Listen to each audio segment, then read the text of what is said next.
Ladies, it's good to have you all back up here, though I have to say, as someone who is a professional interviewer, I could sit with each one of you for the next hour and just go deeper into the 10 minutes that we had. Another round of applause for each of the presentations that you gave.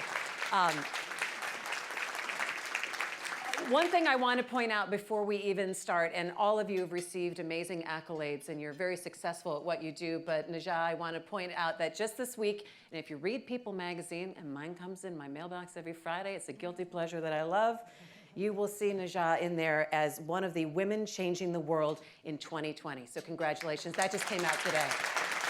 That's wonderful. You know, we were talking at lunch about making crucial decisions, and all of the pathways that you have had to take in your respective careers have not been straight. And there's always been a fork in the road, there's always been a bump, there's always been something that maybe throws you off path. You said something that resonated with me. You said right decisions lead to right opportunities. And I want to ask each one of you to talk a little bit about your personal experience of getting to the point where you were able to create the right opportunity for yourself, even when it was a difficult decision, even when it was saying no to something that you felt pressured to say yes to. And I guess I'm going to start with you, Lisa, if I could. Okay. Well, when I decided to leave for a motor company, you know, I was enjoying my career. I was getting the golden handcuffs, which means, you know, you get the car and whatnot. And I walked into my boss's office and said, you know, I think I want to start my own company. And he says, why? What happened? Nothing happened. It was just that I had an awakening and I wanted to create. I grew up as a tobacco farmer. The family owned the farm, so I grew up doing that. And I kind of liked the fact that it was ownership. It was ours. And so when I left Ford, they told me, my boss told me, at any time if you want to, come back. But I never looked back. And so from that point on, I've been able to create my path, what I wanted to do. It gets scary. It's really scary. If I didn't have the partner, my husband, that's always there giving me and pushing me on, I just couldn't do it. What about you, Linglong? It's interesting because I was immigrants come to here as a student for engineering, for computer science. I never want to be a leader. So people keep asking questions, hey, how you become a CIO? So I don't even know. But the thing is, because my challenge is that even from the very beginning, I don't know how to speak English beautifully. I feel like 4 people in the room, I need to transfer. Oh, okay, that's Chinese. How to make that to real English? So how can be a leader? You're gonna be speaking. You're gonna be talk to people. You're gonna direct people. I just know I never want to be a leader. I always want to deal with the system, build the application people can using that. But one day, I decided, how instead of I have to constantly working, 23 hours a day to get a thing, maybe impact more people, have the same work ethic, have produce. I think that is the moment I changed and say, hey, even I have an English barrier, I have a communication barrier, but it's okay, I'm take it, I'm gonna be a leader. Thank you. What about you, Najah? Well, maybe some of you have had this experience. 2004, I started driving around the parking lot of Oakwood Hospital, and I didn't want to park the car. And I kept driving, and I parked the car. You got to park the car. You're on call. You have to go report. You have rounds and all this stuff. That's what's going on one side of my brain. The other side of my brain's like, don't park the car. I was so confused. The reason why I didn't want to park the car is because, as many people who here know this about me, I had a sister who was diagnosed with her second cancer and was going to face another mastectomy and all this other sort of, radiation chemo. And my dad started showing the first signs, well, actually, I thought they were first signs of dementia, but they were actually more advanced than that. And so I had this tug of war between being in a position for a nurse, which paid 6 figures. That's a big deal for a nurse because we're so underpaid. But speak about a glass ceiling, and then my family. And so I parked the car, but I went to the nurse leader, Maria Strum, who was just absolutely fantastic leader. And I said to her, I'm struggling. I said, I couldn't park the car today. I said, so I think that means I'm done. It was tough. It was tough because I was at the pinnacle of my career. And that's when I said to you, sometimes right choices lead to right opportunities. Had I done that, I would not have been able to devote my life to Zaman International, over 2.1 million people, and going. So I think that also brings in the bigger question, Linglong, that you brought up in your conversation was about the whole balance question, right? That women get asked all the time who are working about how you balance. And you were faced with what family and the things that you felt that you had to take care of, and that was taking away from what your ability and your want to park the car and to get in and to do that job. What is the better question that we need to ask women then, Linglong? Is it how do you balance everything? Or what organizations are able to do, and now at the positions that you are all in organizations, what are you able to contribute to make these decisions for women a little bit easier for them to balance? Or what is the bigger balance conversation that we need to have? And I'm gonna start with you. For the organization, I think even for Quicken Loans, I mean, we are also think about what is the best people can actually working from home, or like even same position, actually maybe two people can share. You know, like if the same position, maybe some people can work in the morning, some people can work in the afternoon. Be as flexible for team member. But at the end of the day, you want to make sure team member happy and also have a business. But for individual though, for a woman like us, really you need to looking for what do you want. Is something is a career to the top, or actually is your because the life is long, right? Maybe a certain time for your baby very small, maybe that you possibly want to spend more time with the family is okay too. There's no one for all the story. So everybody choosing what is really the goal, what do you want to accomplish at that time. I think it's very important. I think the balance is a easy to say, hard to do. That's why I'm choosing say focus, because I think whatever you choose in that moment, be 100% focused for that. I think it's good for you. Even when I was traveling as a CIO, I mean, I travel a lot. I go to the city, I have to event or speak, whatever. I always take the first picture, okay, in the hotel. Now I send to my family. I tell them, my mom loves you. I miss her for you guys. So they act like that. But even I don't spend a lot of time, I want to make sure I have quality time. Make sure that I'm there for them. I think it's very important. Lisa, let me ask you, because honestly, sometimes in my career and women that I talk to my age, that's sometimes seen as a weakness. That we say, oh no, we have to put our family before this, or this is a career that I've worked so long and so hard to get to a certain point, and it's perceived as a weakness that I need a break, or I need flex, or I need something that's not the 9 to 5. How do you think that the rest of the professional culture perceives that when women say, hey, I need something different? You're right, it is perceived as a weakness. And I think that's something that we do. You know, we put that on each other, or the culture puts it on women. I think it's no different than a man just saying, hey, I'm gonna take a few days off. I mean, he takes his vacation. You know, he might go home and he's not washing clothes, he's not looking after mom, he's not looking after the kid. But you as a woman, you are. You're not just going home to take care of yourself. So I think we need to just get rid of that altogether, get rid of all the gender roles, you know, so to speak. And, you know, start just looking at it as this is my health moment. I need to be healthy because you really don't want me to come into the office unhealthy. And you know, as you talk about balance, what is balance?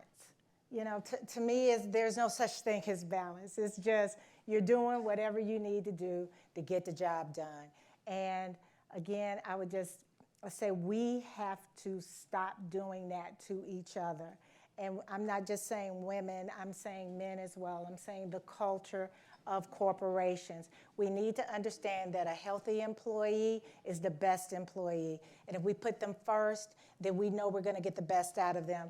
And so when one of the colleagues, they might come in, team members, and come in and say, I just need that moment, it's okay. So Najah, how do we ask for what we need? And how can you, as the leader of a company, install in the rest of everyone who's working with you and create a culture of this is what we need to do to inspire more women to work with us, and what other companies need to be able to do to inspire more women to work with them and give them that opportunity? So I think you need a framework. So I come from a transcultural background. I do work, Zaman is built on a transcultural model that teaches you in the end, which was for patience, but I moved it all around in my life, how to accommodate, how to negotiate, and how to repattern. Now I can't go into detail about these things here today, but let me tell you, it is a phenomenal model. But you have to lead by example. Last year, my father-in-law died, and I was supposed to be here. This organization understood that they were going to lose their keynote speaker, and I was not here. You have to be, we talked about being authentically you. It's time for us to stop apologizing for being a mom. How would I feel? How would my kids feel if I'm apologizing for being their mother? Do you think I'm going to apologize for being a daughter to my 88-year-old mother who raised me? No way. And I'll tell you something I've learned. If I have a problem, I am going to switch my schedule. I tell our employees, and they're here, many of them, life happens first, and then Zaman. You get longevity out of people when you understand that they live life. This idea of life and work is wrong. It's just life. It's not life and work. The other thing is this performance issue. I am not going to go perform for anybody. Quite honestly, I am going to bring my best self every single day to the things that I believe in. No more apologies. And guess what? You don't have to rate my performance because I'm rating myself. The culture of how we used to do business, and especially with the upcoming generation of the millennials, how they expect to do business, we have to catch up because it's not going to go the old way. It's not going to happen. We're going to lose from a corporate perspective, I believe. But also, don't forget, I do end-of-life work. So I was sharing with you, right? Right. So, I mean, when you watch all these people die, you have a new reality, right? So for me, every breath counts. I am not going to live with a regret. That's how I run my life. That's how I want to run my company. I want my employees to feel the same way.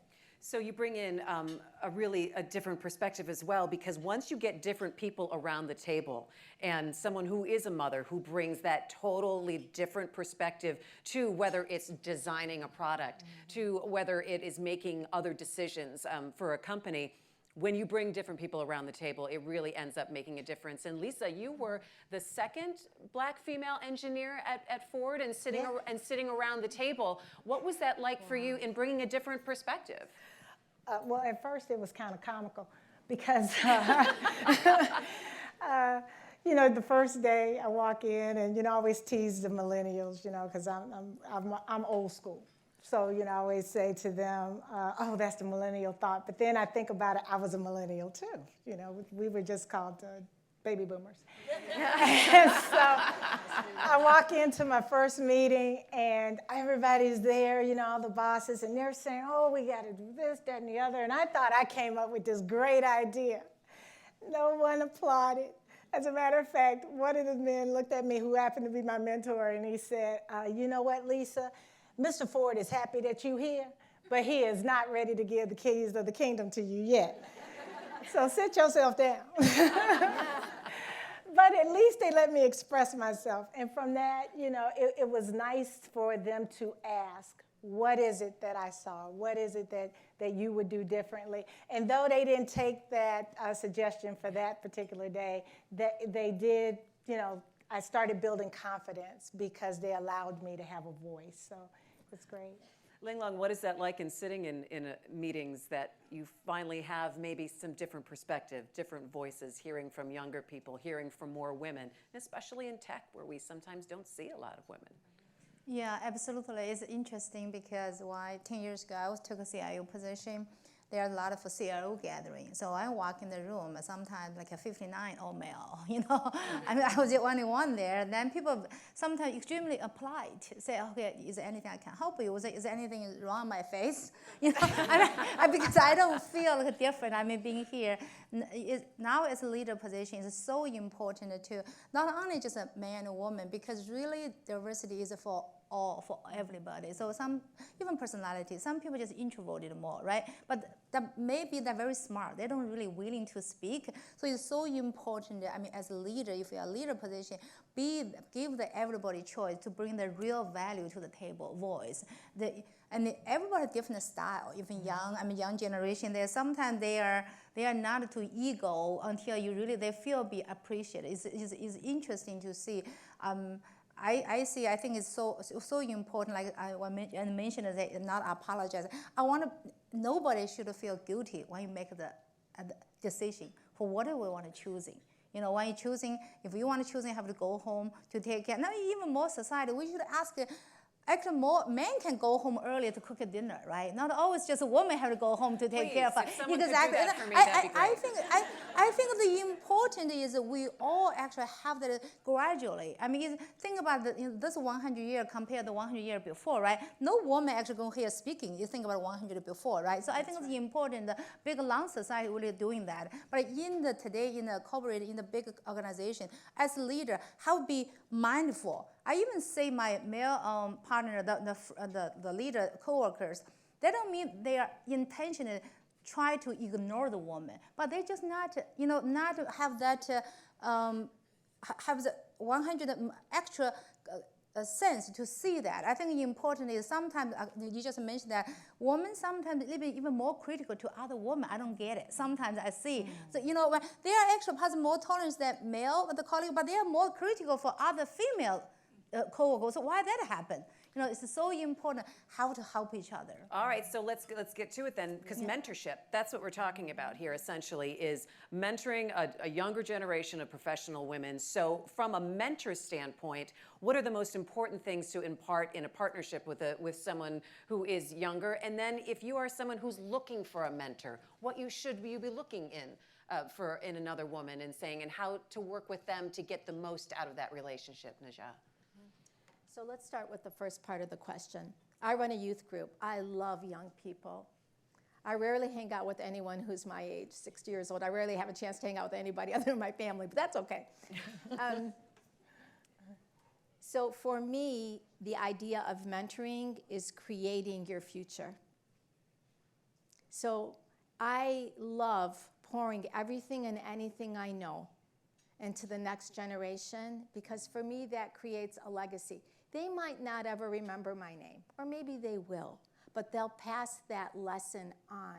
I find value in that. I love that. So, I grew up in a matriarchal kind of family with an amazing grandmother, an amazing mom, an amazing father who just loved his daughters and his wife. And, so I had an advantage growing up with a voice. So I want to give voice to the next generation. I think it's selfish, very selfish to not do that. On the flip side, I had a mentor, one who I just absolutely love, besides Stephen Covey, God rest his soul, who was my greatest mentor. I had a mentor that was with the Trinity Corporation for a long time. And Barb, what I loved about her, she never apologized for who she was, and that's where I learned that from. Barb walked down the halls of that hospital. She was large and in charge, but not because she forced herself. She didn't force anything on anyone. She was just who she was, and everyone loved her, and everyone respected her. Everyone honored her, and her voice was right up there with the CEO, CFO, CMO, all of whom were men, by the way, and then Barb. And I learned from her. So she's my amazing corporate mentor. I wish you were here today. Linglong, importance of being a mentor, and when you are choosing a mentor, what would you recommend to younger women? So when you choose a mentor, I think it's sometimes people tends to be choosing the same gender, say woman. I actually suggest that you do both, because you want it, especially you go to the society, you do the business, you do deal with actually the male leader and the female leader. It's okay. You may be choosing certain time with the female mentor to help you, but you want to see the actual male perspective as well. It's kind of important to see. Sometimes you want a personality same, sometimes you choose a personality totally opposite, because they can give you different perspective. I think it's important is we tend to be try to find somebody similar with us. So they understand where we're thinking about. But important, you want to see for the mentor they give to you, because from different perspective, going to help you. I usually, in my life, I have all different mentors, and I try to choosing the combination that what's the best. I maybe learn from him for this part. I learn from her from this part. So it's important because you are you. You are you. You are not going to be whoever your mentor your life. You cannot be that person. So it's important you choosing what is the best. I keep saying, mentor not necessarily always be more high ranked than you. Actually, people they could be younger than you. They can be actually your lower the position than you, because depends which way of weakness you have. You want to be improved. I have an English teacher. My people teach me all the time. I have teach me English idiom to see how to say some, even bad words, right? just important. I think that is important, because you're going to be form your unique style is important. Lisa, what about you? I always say choose somebody smarter than you. That's first. I always look for anybody that can teach me anything. Anybody. I don't care what age they are. My daughter, 13, she teaches me something. Just, I don't want to be the smartest person in the room. And so I just always seek out those people that I can learn from and grow from. To me, the relationship is a two-way street.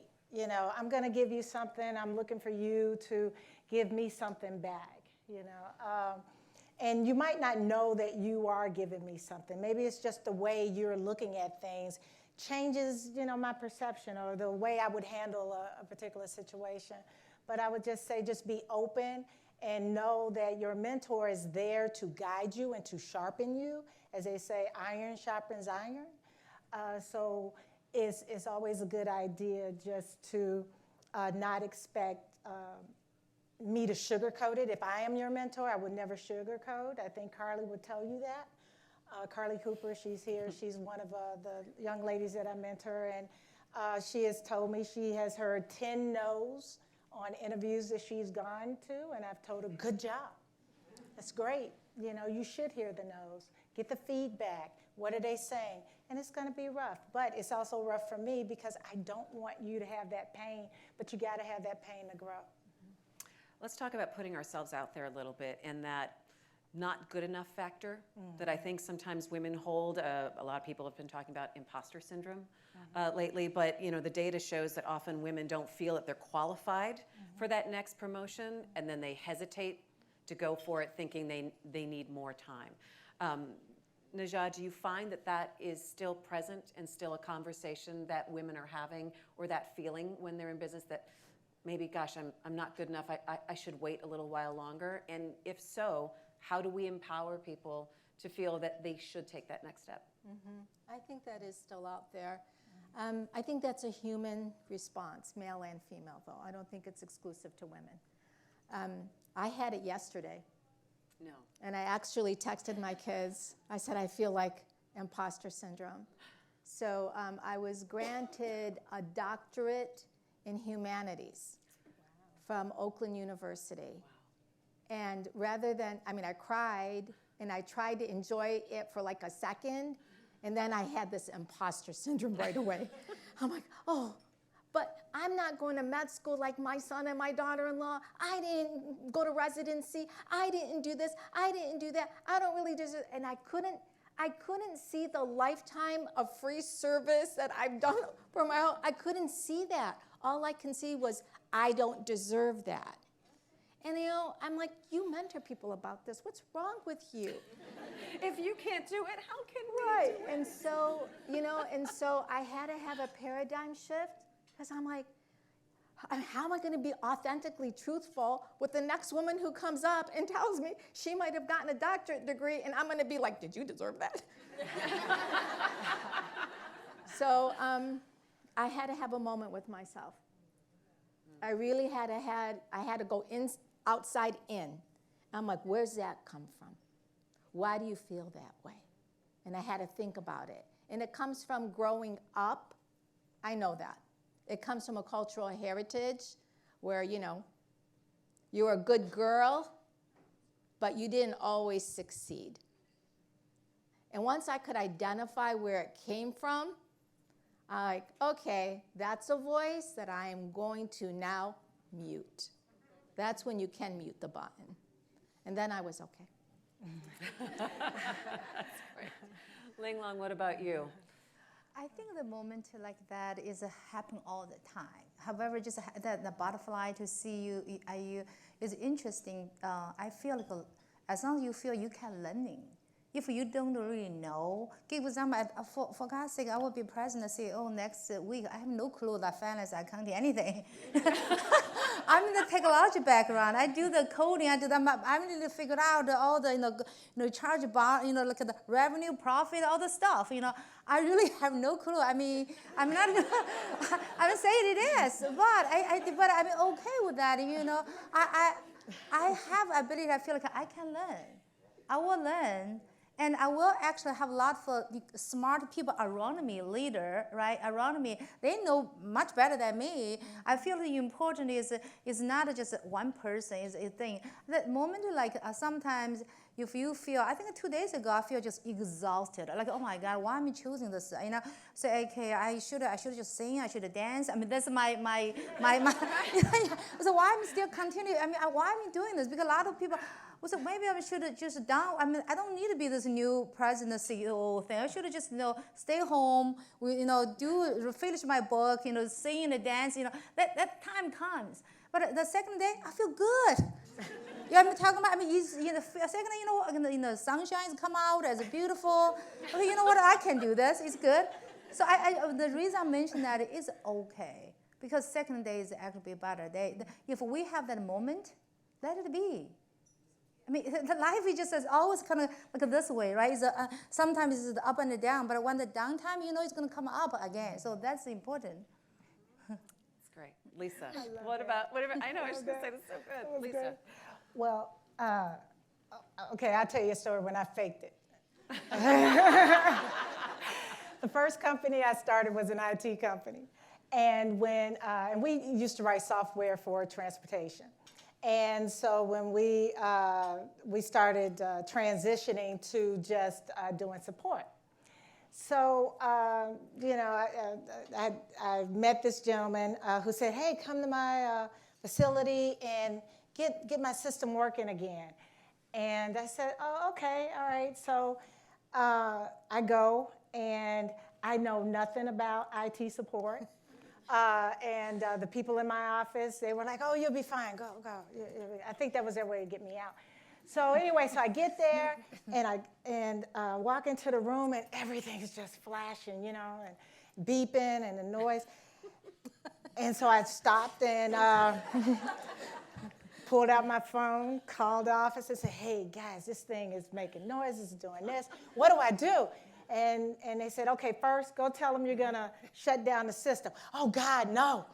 Oh, no, I can't do that. Just tell them to do it.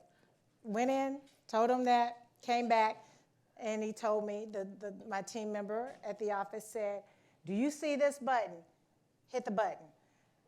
Touched the button, everything went down. I was like, oh, panicked.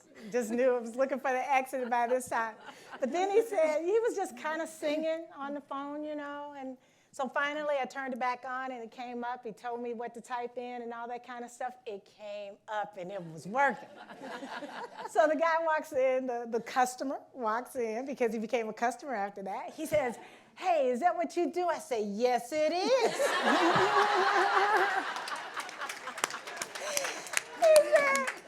He said, great, you got the contract. I was like, oh. So sometimes you're gonna have to do that. You're gonna have to fake it to make it. But as long as you got a team around you, people to support you, trust me, you'll make it. Just go in there and do it. That's what I do. We're going to take questions from you guys in the audience. And so we're going to have some microphones come around. So just get your question ready. And I'm going to ask one global question before we jump out here. There's so much more opportunity than there ever has been in the past for women. Yet we still only see 6% of S&P 500 companies have female CEOs. what do we need to see happen structurally, do you think, in this country? Is it different policies? Is it childcare that could help in boosting some of those numbers? If I just want to throw that out generally, who wants to take that first?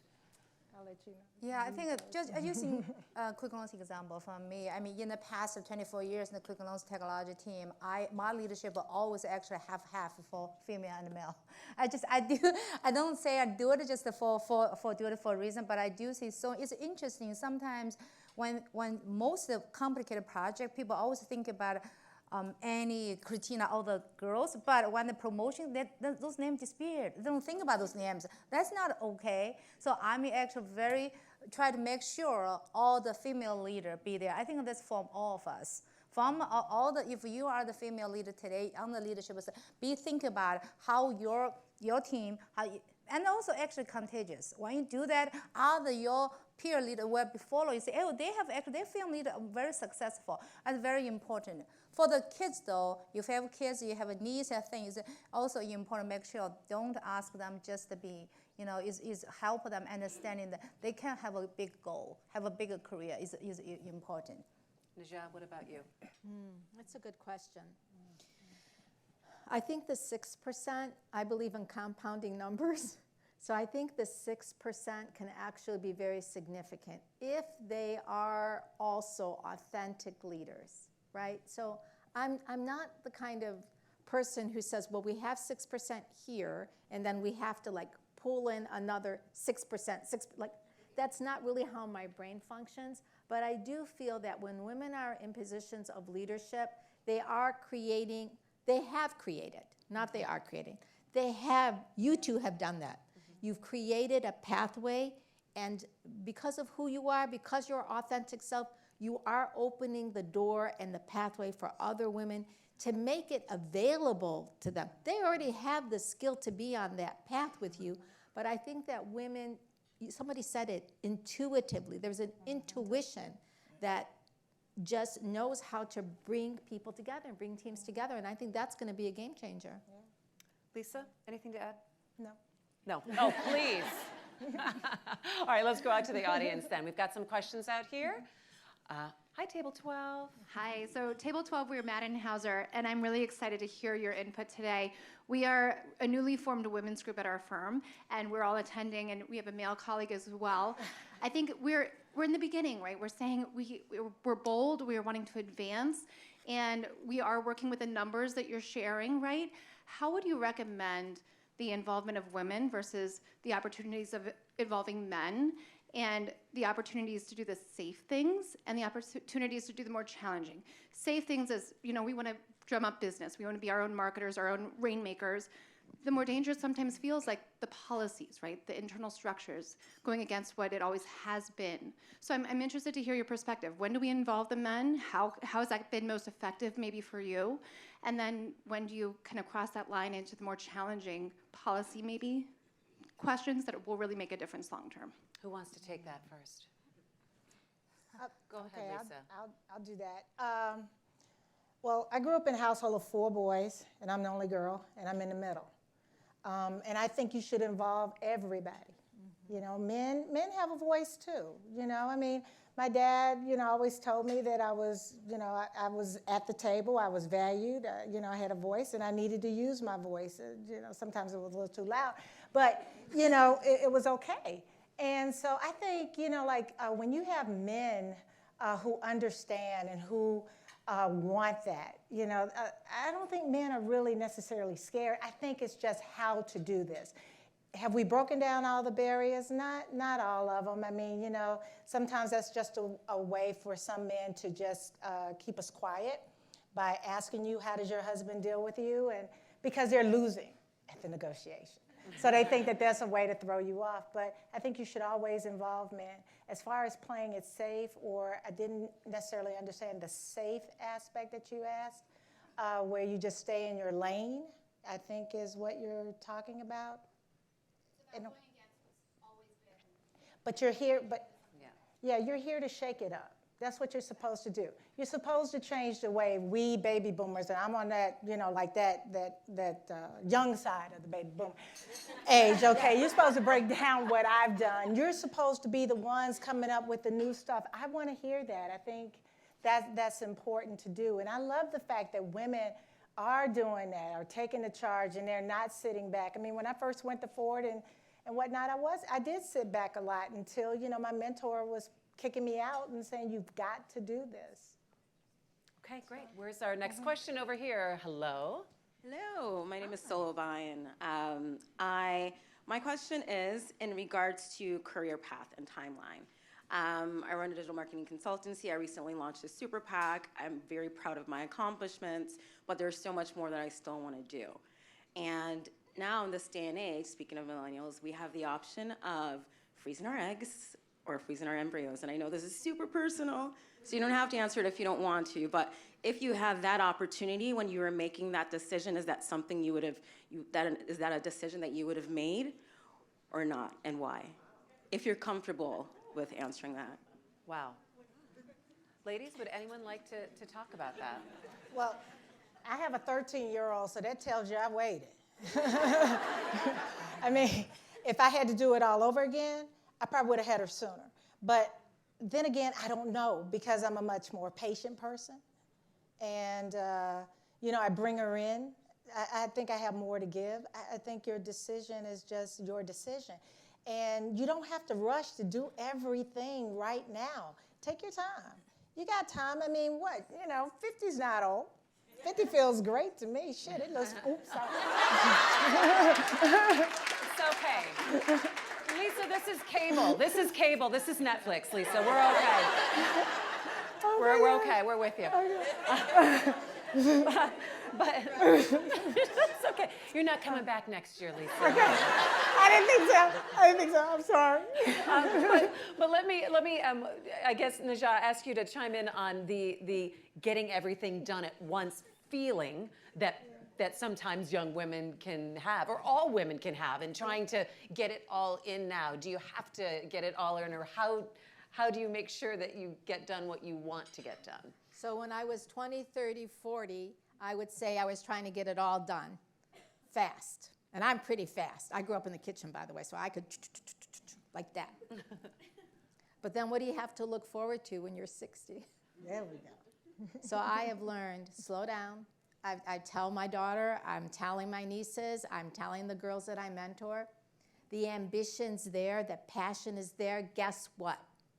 Ambition and passion don't go away. You just get wiser with time, and you can accomplish really great things in an even shorter amount of time because you've had a learning curve to go through.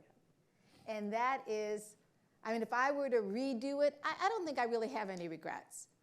But I'm still kind of running pretty fast. But at least I know how to stop myself and remind myself, you know, it doesn't have to get done right this moment.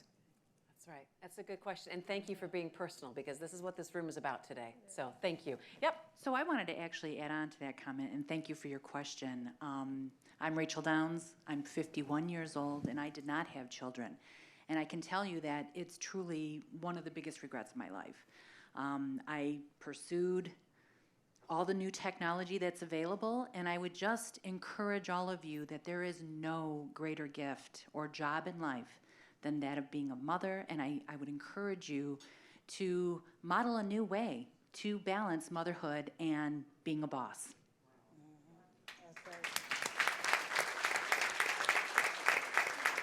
Thanks for sharing that. And I think it's also finding what path in life is working for you. And it's important. Thank you. Hi. Hi, my name is Phaedra Wainaina. I currently serve as the Executive Director of Vehicles for Change Detroit.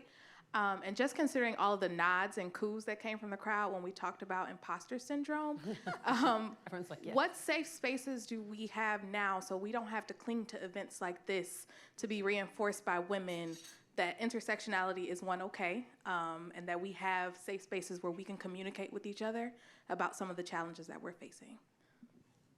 Who would like to take that on? I think even for not only just waiting for some, not every day is a Women's Day. We don't have to waiting for March 8th talking about issue, concern we all have. I mean, in any organization, even in the Quicken Loans, we do have like the Women's Conference and we talk all different because the challenge or the issues, concerns, sometimes we deal with different with other, right? I think it's also important is enjoy. I mean, I don't want to, we always, when you think of something so deep, I mean, I think you enjoy the process. I mean, I think Lady mentioned you have a lot of goals, you have ambitions, you have a 3, 4, 5 jobs accomplished, but actually sometimes enjoy in the pursuing the process. So I mean, slow down and make sure you enjoy that moment. You didn't accomplish yet, but you will accomplish maybe yet or not. But this moment is very important. I want to mention it to you, but you say, what's the event? Because you can create anything in your friend. I mean, when you're looking for mentorship, I mean, your issues come really on the top of you. You can talk about. But otherwise, don't put like every day worry so much. I think I just want to make sure we are all. It's important when you're talking about the conservative should be defense, offense, task. It's really individual, right? It's not a broad brush. It's the man should do the aggressive work, woman should do more conservative work. That's not the case. Individually, I feel important. We have to enjoy what do we have. You know, what do we have with a family, with a friendship, with a healthy, and with a job, and produce. I mean, then be better, improve from all the different aspects. I don't want to just create 1 day of a year. Let's talk about a woman concern and the woman issue. No, that's not. We are individually as a contributor. Our gender is a woman, is a female, but we're not less. It's so important. I've been invited so many this kind of conversation, but it's so important. I also want to make sure we are contributing is because of who we are. It's not because we're different gender. It's because I bring the same value, same opinion, same decision, same impact to whatever society, whatever organization we have. So I want to point it to you for that. And I would say that though having shared experiences and being with women who are in the same line of work that maybe you are in saying, hey, let's get together once a month. Coming from television, and I'm going to get a little personal here, I mean, it's a tough business. We are judged in many ways that are fair or unfair. And sometimes only women who work in my line of work understand exactly that people have pegged me as a dumb blonde when I walk through the door, or that I have to prove myself in different ways. And being able to meet with other women who are journalists, whether they're on television or they're radio and print, and being able to share some of our experiences and say, how did you troubleshoot that? Or I had this the other day, or gosh, 10 years ago, and this is what I did afterwards, is extremely helpful. And I love the fact that Table 12 has got their own, like, we started this thing, we're talking about it, you've got this group. Find that within your contemporaries. And it maybe doesn't even have to be the same line of work, but something similar. Meet on a regular basis and have these conversations and be there for each other to bounce, what I call spitballing, just bounce it off and say, what do you think? So thank you. Who else? Hello. Hi. Table 18. Table 18, my name is Brittany Cycle. I'm in automotive consulting, and I've made it up into the top 3% of our North American office. God. I had a baby 6 months ago, and Lisa, you talked about Lean In by Sheryl Sandberg. Part of what she talks about in the book is not taking your foot off the brake, or off the gas, sorry. Not taking your foot off the gas until you're actually ready to step out. I saw our maternity policy. It was a 6-week short-term disability, and I saw it as an opportunity to renegotiate. So I got 12 weeks full paid. But I still, when I came back, even today, have the impression that they're waiting for me to have another baby right away or quit my job and be a stay-at-home mom. I truly like to work, but it's comments that either clients make or men within the organization that lead me to have this feeling, right? So how would you guys deal with these types of comments if men were making them to you or others in the organization? Just, are you going to have another baby soon? Or are you going to, I mean. I don't want to. I recognize recognize it. I don't want to tell you what I would say. Lisa's now turning this into an HBO special. I have a very sassy personality, so I would love to hear what you'd want to say. Well, you know, the question comes up, are you planning on having another baby? I said, not with you. So now, we have now answered that question. Let's move on.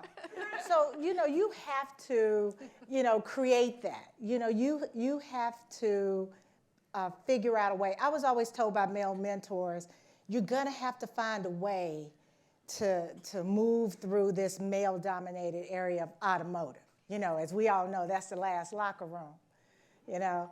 And you're going to have to find a way where you can continue to move forward and gain supporters, okay?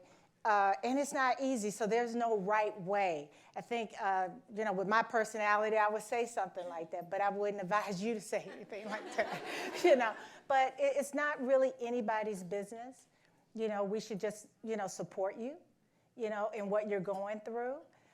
Even if there are those of us who have not had children, still be empathetic to what this new mother is experiencing and just say, how you doing? Yeah, so. Good luck. Yeah. Yeah, we got another question? Okay. Oh, all right. Thank you so much, ladies. One thing that I'd like for you, Stephanie Young.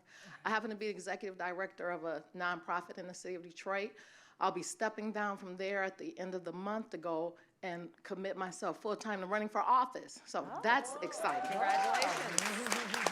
So, but one of the things that I've dealt with, not just in this job, but throughout my career, is giving myself space to make a mistake. And I would like to hear you guys' thoughts on that, because that's the thing. Many times women in power, you feel like, or women in leadership, not power, but leadership, you feel like you don't have the space to get something wrong sometimes. And to be able to say, okay, yeah, I did that, but now we got to keep moving. So I just want to hear from, you know, you guys on how you think about that. Or the spotlight then is very heavy on you if you do. Najah, you want to take that on first? Sure. I kind of want to respond to a couple of things, though. So we as women have to, and we all have to do this, men too, we have to acknowledge those tapes that are in our brain. We have to stop and say to ourselves, just like like when you're a kid, stop, think, and redirect ourselves, like I had to yesterday. You have to stop and say to yourself, but why do I think I can't find the time or the space to make a mistake? Is that really your own vulnerability, or is it the environment around you that's making you feel that way? Where is it coming from? Pull it up. Have the courage to look at it straight in the face and address it. Because it could be coming from within us, right? And that takes even more courage than addressing somebody who is making a comment like the comment that person had made to you. So that's what I would say. But I also want to say two other really important things. At least to me, they're important. You had said on table 18 about your promotion, congratulations. But you had also said the way they make me feel. You have to own how you feel. This is where we fall off the bandwagon. We are taught how to feel since we are little girls. But we know how we feel. So get it straight first here so that when you are able to respond, you don't have to have a sassy moment. But you know what you're going to have? A teaching moment. And you let that person see themselves. And then that way you've helped, you know, the ripple effect. And I'd like to say to table 12, I have 3 boys, 1 daughter. I don't leave my sons off the table.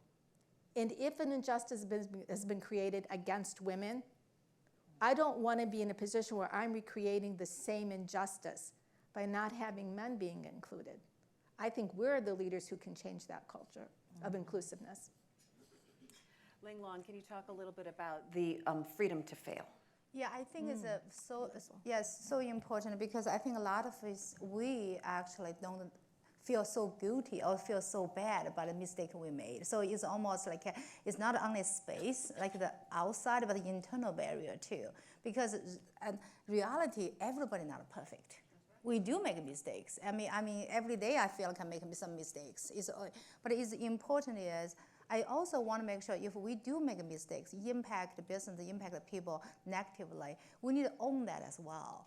Sometimes because we want to be so perfect that we make mistakes, maybe because we did, we try to ignore that. But the important is, I think, the acknowledge mistake, and if we did hurt the business, hurt the people feeling, we feel empathy, we feel bad, then we move on. It's very important. That's why I'm talking about space, because sometimes we stuck on the mistake we made. We couldn't even forgive ourselves. Then you will never move on. But first, we know, we acknowledge nobody perfect. We do make a mistake. Sometimes I talk to my team, if I got a 60% decision right, I feel pretty good. Every day you make a decision. You purchase this, you hire this person, whatever. So you're going to make a mistake. But it's important if we didn't make it really, you feel pretty severity mistake. I mean, even at home, right? Sometimes you make a mistake when you talk to the kids, talk to your husband, to your friend, whatever.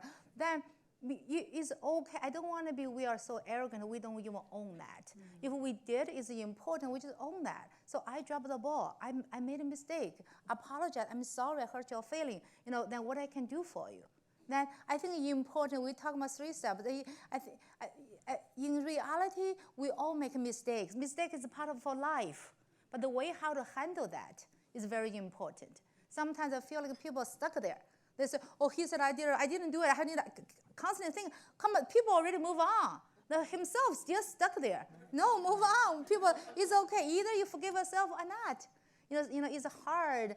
And also I think it's important is the empathy part. Don't miss that. Sometimes I see the guy, if they did something wrong at home, I did it, I'm going to fix it. That's not enough. There's a middle part, it's called empathy part. Say, I'm sorry. It's not just you own your mistake. You have to empathy at the work, and it's the same thing. Have acknowledge that, then you empathy, then fix it, move on. Then everybody happy. Yeah. Good luck running for office. Another question? Do we have one more question? Oh, hi. Good afternoon. Good afternoon, everyone. First and foremost, I want to thank each and every one of you for being here today and truly sharing your authentic self. I personally appreciate everything that you're sharing and definitely taking notes on my iPhone. My name is Ebony Walls, and I have the privilege to serve as the Philanthropy and Partnership Manager for the Rocket Mortgage Golf Classic. And the reason I say I have the privilege is because on paper or resume, I'm an international social worker and professional fundraiser by trade. So to be serving in an industry that doesn't quite look like me, being one, a millennial, second, a woman, and third, as a woman of color, I'm excited to be in this space to showcase that I do have the skills and assets to connect the missions of nonprofits to the desires and the goals of foundations and corporations that want to make an impact in our community. So with that context, my question to each of you is, how did you chart your course to become a C-suite executive, and how can others like myself chart along that course? Or maybe pose another additional question, how could other C-suite executives in the room reach back and assist us who are out here doing the work and want to excel at a greater level in our careers? Lisa, you want to start? Well, is it do you feel it? I mean, do you have it in your gut? See, when I was younger, I used to say, hey, I just want to be rich. And my daddy said, okay, yeah, you can do that as long as it's legal. So, I went ahead and, I had to go to college because it was either the Army, which I was afraid of, and work, which I wasn't hard to do, but, college was the other thing. So I decided to go to school, majored in chemistry, and, came to work at Ford Motor Company, and I always saw that 12th floor. I wanted that 12th floor. But at the time, Henry II, he had just retired. I think it was polling that was in place. And I just, said, okay, I didn't want to wait. I want to give it a shot myself. So I think it's something, for me, it was something that was just in me, and I just did it, I just threw caution to the wind. I'm a risk taker anyway. Thank goodness for my husband. He's the conservative one, and he just says, hey, you want to be an elephant trainer? I'll go get the elephant. So, I was fortunate in that. So that's just how I did it. And as far as reaching back, I'm an open book. I will always reach back. I will always pull the next person in. It doesn't, whether it's man or woman. And a lot of times I'm always pulling women. I'm constantly pulling women, especially in the office. I'm encouraging women to come on, let's do this. It's nothing to be afraid of. So what? You're only 50% of it, 50% of the qualifications. Just get in there and, I'll help you. So just depends. For me, I mentioned earlier, actually, I wasn't thought I'd be CIO back many years. I was teacher for university for 7 years for civil engineering. So I really love the campus. I like the academic. Every single day, even for next week, my new duty, I wasn't even thinking about that either. So just, but the thing is important is, I think of the two things, is one's ownership, one's initiative. I do tell the people, so if the people, you have the job for you, anything, task, project, big, small, you take your ownership, make sure you finish it down to the finish line. And the reason I said, initiative, because if you people can trust you give a small thing, they can start and give you a big thing. And the initiative, because everybody have different IQ, EQ, have different capacity, different skill set.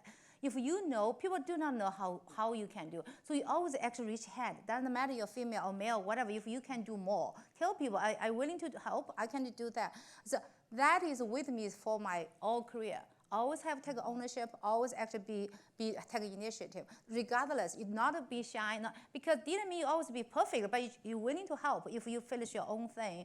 That will help you be obvious choice. Because people can trust you. Then people can trust you, then they can want you more. And plus the action when you're always willing to help, that's kind of help. For reach out for question is, I think everybody, seriously, I think that everybody's smarter than me. My team, even my team, I feel so lucky with them. People tell them, not only just female, I will reach out back to women and men, tell them how great they are. Come on, I was in when I immigrated, don't even speak broken English. I can be CIO and president, they all can be. That's I'm just tell people to, yeah. Najah, you're gonna get the last word on this as we wrap up today. So I come from a little bit of a different frame. I did not function well in structure. So I've always created my own structure, to be quite honest with you. So I don't have the accolades that these two women have had to work their way up. I created the work. So my C-suite is the care suite. It's not the CEO suite. But I can tell just listening to you, you have huge potential to create your own thing. And so all I want to say is don't limit your vision to have to be stuck in structure if you can also create your own structure. And if you can create your own structure, think long and hard before you do that about whether or not you're the right person for it and how you will bring people into your fold. Because we're not going to last forever, right? So it's about how do you then create that vision that you have. Well, we're going to have to leave it there today. We want to thank the Detroit Regional Chamber for putting on a dynamic program here today. We hope you enjoyed every moment of it like we did up here on this stage. Thanks to Tammy and Wendy and the entire crew at the Detroit Regional Chamber. And again, a big round of applause for Lisa Lunsford, Linglong He, and Najah Bazzy.